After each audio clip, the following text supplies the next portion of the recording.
Hello दोस्तों, नमस्कार। स्वागत है आज के बुक में। आज है 29 जुलाई 2022। 29 जुलाई 2022 से जितने भी करंट अफेयर बनेंगे सारे इस वीडियो में डिस्कस करेंगे। सारे क्वेश्चन सेलेक्टिव लिए गए हैं जो एग्जाम पॉइंट ऑफ व्यू से इंपॉर्टेंट है, तो वीडियो को अंत तक देखिएगा। तो चलिए स्टार्ट कर लेते हैं। पहला क्वेश्चन दिया है, किस देश ने 2024 के बाद अंतर्राष्ट्रीय अंतरिक्ष स्टेशन छोड़ने की घोषणा की है? ए है चीन, बी रूस, सी यूएसए या डी इजराइल। तो इसका सही आंसर है ऑप्शन नंबर बी। रूस ने हाल ही में अंतर्राष्ट्रीय अंतरिक्ष स्टेशन छोड़ने की घोषणा की है। आइए इसके बारे में डिटेल्स देखते हैं। दिया है, मॉस्को की अंतरिक्ष एजेंसी ने नवनियुक्त प्रमुख के अनुसार रूस ने 2024 के बाद अंतर्राष्ट्रीय अंतरिक्ष स्टेशन को छोड़ने का फैसला किया है। रूस और संयुक्त राज्य अमेरिका ने आईएसएस पर काम किया है जो वर्ष 1998 से कक्षा में है। सोवियत अंतरिक्ष कार्यक्रम की कुछ प्रमुख उपलब्धियां 1961 में पहले व्यक्ति को अंतरिक्ष में भेजना और 4 साल पहले पहला उपग्रह लॉन्च करना है। ठीक है, नेक्स्ट क्वेश्चन की तरफ चलते हैं। क्वेश्चन नंबर 2 दिया है, sir Winston Churchill leadership award हाल ही में किस नेता को प्रदान किया गया है? ए दिया है जो बाइडेन, बी दिया है नरेंद्र मोदी, सी दिया है व्लादिमीर जेलेंस्की या डी जेसिंडा अर्डर्न। तो इसका सही आंसर है option number C. Vladimir Zelensky को लीडरशिप अवार्ड दिया गया है। कौन सा? Winston Churchill leadership award. आइए इसके बारे में डिटेल्स देखते हैं। दिया है, ब्रिटिश प्रधानमंत्री बोरिस जॉनसन ने sir Winston Churchill leadership award के साथ यूक्रेनी राष्ट्रपति वोलोडिमीर जेलेंस्की को प्रस्तुत किया है। जेलेंस्की ने लंदन कार्यालय में एक समारोह के दौरान वीडियो लिंक द्वारा पुरस्कार स्वीकार किया।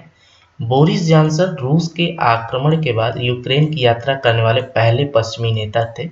चर्चिल नेतृत्व पुरस्कार पहली बार वर्ष 2006 में प्रदान किया गया था। ठीक है, आइए नेक्स्ट क्वेश्चन की तरफ चलते हैं। क्वेश्चन नंबर 3 दिया है, आईएमएफ जुलाई 2022 के हालिया अपडेट के अनुसार 2022 से 23 के लिए भारत का विकास पूर्वानुमान क्या है? ए है 6.8, बी है 7, सी है 7.4 या डी 8.0। तो इसका सही आंसर है ऑप्शन नंबर सी 7.4। आइए इसके बारे में डिटेल्स देखते हैं। दिया है, अंतर्राष्ट्रीय मुद्रा कोष आईएमएफ ने कम अनुकूल बाहरी परिस्थितियों और आरबीआई द्वारा तेज नीति को सख्त करने के हवाला देते हुए 2022-23 FY23 के लिए भारत के विकास के अनुमान को घटाकर 7.4% कर दिया है। अप्रैल वर्ल्ड इकोनॉमिक आउटलुक ने अपने अपडेट में आईएमएफ ने कहा कि 2022 में वैश्विक मंदी को 3.2% की वृद्धि के अनुमान के साथ खारिज कर दिया गया था। एशियाई विकास बैंक ने हाल ही में वित्त वर्ष 2013 के लिए भारत के विकास अनुमान को 7.5% से घटाकर 7.2% कर दिया है।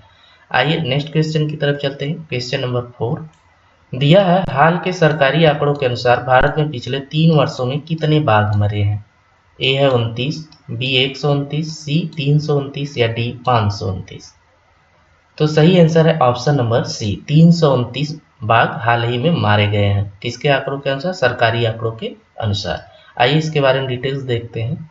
दिया है, केंद्रीय पर्यावरण राज्य मंत्री द्वारा लोकसभा में प्रस्तुत आंकड़ों के अनुसार भारत ने पिछले 3 वर्षों में अवैध शिकार, प्राकृतिक अप्राकृतिक कारणों से 329 बाघों को खो दिया है। इसमें यह भी कहा गया है कि इस अवधि में बाघों के हमलों में 125 लोग मारे गए हैं। इस दौरान अवैध शिकार, करंट लगने, जहर देने और ट्रेनों द्वारा हादसे में करीब 307 हाथियों की मौत हो चुकी है। इनमें से पिछले 3 साल में 222 हाथियों की करंट लगने से मौत हो गई है। ठीक है, 329 बाघ और 222 हाथी मर चुके हैं। ठीक है, आइए नेक्स्ट क्वेश्चन की तरफ चलते हैं। क्वेश्चन नंबर 5 दिया, भारत को किस वर्ष आईसीसी महिला क्रिकेट विश्व कप के मेजबान के रूप में चुना गया है? ए है 2023, बी है 2025, सी है 2027 या डी 2030। तो इसका सही आंसर है ऑप्शन नंबर बी 2025। ठीक है, आइए इसके बारे में डिटेल्स देखते हैं। दिया है, अंतर्राष्ट्रीय क्रिकेट परिषद आईसीसी बोर्ड ने आईसीसी महिला क्रिकेट आयोजनों के 4 मेजबान देशों के रूप में बांग्लादेश, भारत, इंग्लैंड और चौथा श्रीलंका को मंजूरी दी है। जबकि आईसीसी महिला टी20 विश्व कप 2024 की मेजबानी दूसरी बार बांग्लादेश द्वारा की जाएगी। 2026 संस्करण इंग्लैंड में होगा और 2025 में अगला आईसीसी महिला क्रिकेट विश्व कप भारत में आयोजित किया जाएगा और श्रीलंका महिला T20 चैंपियन ट्रॉफी 2027 की मेजबानी करेगा। नेक्स्ट क्वेश्चन है क्वेश्चन नंबर 6 दिया है, भारत ने किस देश के शरणार्थियों के लिए संयुक्त राष्ट्र राहत और कार्य एजेंसी को 2.5 मिलियन अमेरिकी डॉलर का योगदान दिया है? ए है म्यांमार, बी है श्रीलंका, सी है जापान या डी फिलिस्तीन।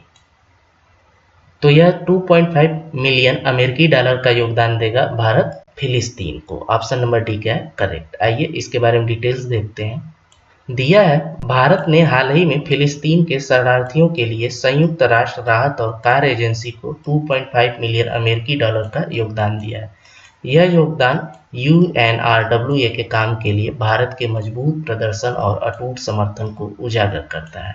आइए नेक्स्ट क्वेश्चन की तरफ चलते हैं। क्वेश्चन नंबर 7 दिया है, निम्न में से किस राज्य की गिफ्ट सिटी में इंडिया इंटरनेशनल बुलियन एक्सचेंज जल्द ही लॉन्च किए जाने की घोषणा की है? ए है केरल, बी है महाराष्ट्र, सी है पंजाब या डी गुजरात। तो इसका सही आंसर है ऑप्शन नंबर डी गुजरात में। ठीक है, आइए इसके बारे में डिटेल्स देखते हैं। दिया है, Gujarat international finance tech city gift city में प्रधानमंत्री नरेंद्र मोदी ने जल्द ही India international bullion exchange launch करेंगे। साथ ही वे प्रधानमंत्री मोदी IFSC प्राधिकरण IFSCA मुख्यालय भवन की आधारशिला भी रखेंगे। आइए नेक्स्ट क्वेश्चन की तरफ चलते हैं। क्वेश्चन नंबर 8 दिया है, निम्न में से किस शहर में अमर शहीद चंद्रशेखर आजाद की भव्य प्रतिमा स्थापित की जाएगी? ए है पुणे, बी है दिल्ली, सी है मुंबई या डी भोपाल। तो शहीद चंद्रशेखर आजाद की प्रतिमा स्थापित की जाएगी भोपाल में। ऑप्शन नंबर डी क्या है करेक्ट। आइए इसके बारे में डिटेल्स देखते हैं।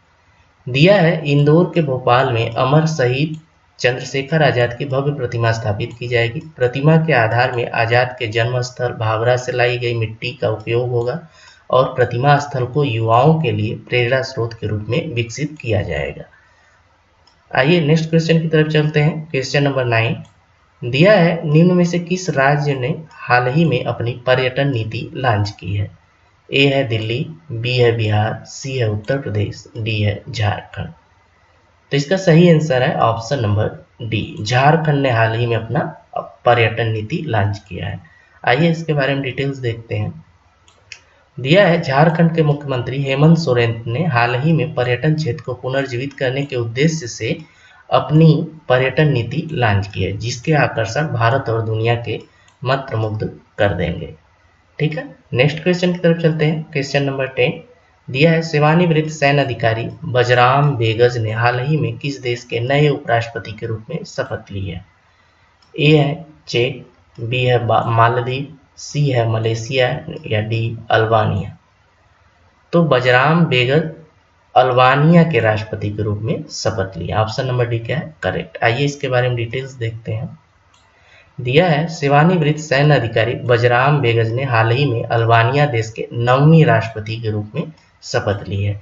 इस अवसर पर उन्होंने कहा है कि मैं उन लोगों के प्रति कभी तटस्थ नहीं रहूंगा जो अपने व्यक्तिगत हितों को देश के ऊपर रखते हैं। ठीक है, आइए नेक्स्ट क्वेश्चन की तरफ चलते हैं। क्वेश्चन नंबर 11 दिया है, भारतीय टीम को उत्साह बढ़ाने के लिए किसने एक नई पहल क्रिएट फॉर इंडिया अभियान शुरू किया है? ए दिया यूनेस्को, बी दिया विश्व बैंक या सी BCCI या डी भारतीय खेल प्राधिकरण। तो क्रिएट फॉर इंडिया अभियान शुरू किया गया है भारतीय खेल प्राधिकरण के लिए, खिलाड़ियों का उत्साह बढ़ाने के लिए। आइए इसके बारे में डिटेल्स देखते हैं।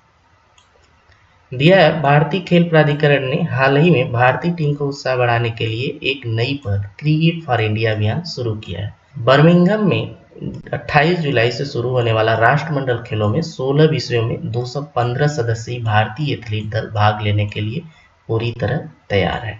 ठीक है, आइए नेक्स्ट क्वेश्चन की तरफ चलते हैं। क्वेश्चन नंबर 12 दिया है, विश्व के टॉप 20 व्यस्ततम एयरपोर्ट की सूची में भारत की राजधानी दिल्ली इंदिरा गांधी इंटरनेशनल एयरपोर्ट कौन से स्थान पर है? ए है 5वें स्थान पे, 13वें स्थान पे, सी 18वें स्थान पे या डी 25वें स्थान पे। तो दिल्ली का एयरपोर्ट है 13वें स्थान पे। ठीक है, ऑप्शन नंबर बी क्या है करेक्ट। आइए इसके बारे में कुछ डिटेल्स देखते हैं। दिया है विश्व के टॉप 20 व्यस्ततम एयरपोर्ट की सूची जारी में भारत की राजधानी दिल्ली का एयरपोर्ट 13वें स्थान पर है। यह एयरपोर्ट काउंसिलिंग इंटरनेशनल एशियाई वर्ल्ड ने अपना वार्षिक world airport traffic data set प्रकाशित किया है। आइए नेक्स्ट क्वेश्चन की तरफ चलते हैं। क्वेश्चन नंबर 13 दिया है भारत के अर्थशास्त्री इंदरजीत गिल को हाल ही में किस संगठन का चीफ इकोनॉमिस्ट बनाया गया है। ए है यूनेस्को, बी है नीति आयोग, सी है विश्व बैंक या डी मूडीज। तो इसका सही आंसर है ऑप्शन नंबर सी, विश्व बैंक। आइए इसके बारे में डिटेल्स देखते हैं। दिया है भारत के अर्थशास्त्री इंदरजीत गिल को हाल ही में विश्व बैंक का चीफ इकोनॉमिस्ट बनाया गया है। उनकी नियुक्ति 1 सितंबर 2022 से प्रभावी होगी। गिल इस पद पर नियुक्त होने वाले दूसरे भारतीय बने हैं। ठीक है, तो इस वीडियो में बस इतना ही। इसी तरह डेली करंट अफेयर देखने के लिए प्लीज़ हमारे चैनल को लाइक, शेयर और सब्सक्राइब करें। और इस वीडियो का PDF आप हमारे टेलीग्राम ग्रुप से ले सकते हैं। धन्यवाद।